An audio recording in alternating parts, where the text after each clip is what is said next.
If you've ever wanted to download a copy of your ChatGPT data, including your conversations and account information, this video will walk you through the entire process step by step.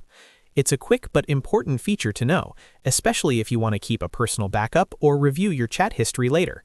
And if this tutorial helps you out, don't forget to hit like and subscribe for more simple software guides just like this.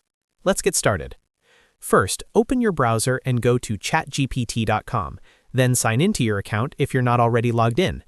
Once you're inside ChatGPT, look to the bottom left corner of the screen and click on your profile icon or your name.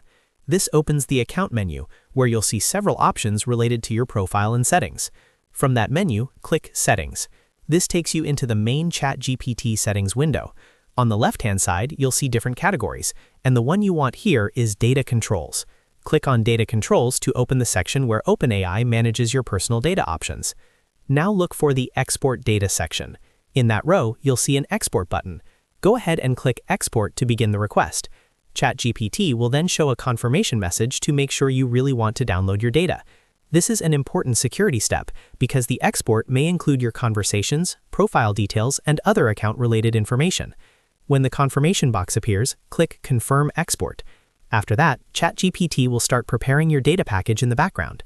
Depending on how much history your account has, this can take just a few minutes or it may take several hours. So if you don't get the email right away, that's completely normal. Once the export is ready, OpenAI will send a message to your registered email address with the subject line, "Your ChatGPT data export is ready." Open that email and follow the instructions inside to download your file. Make sure you're checking the same email account connected to your ChatGPT login, because that's where the export link will be sent.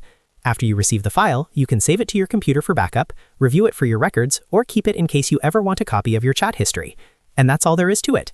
You've now successfully exported your ChatGPT data. If this video was helpful, please give it a like, subscribe for more tutorials, and comment below if you want more ChatGPT tips and walkthroughs.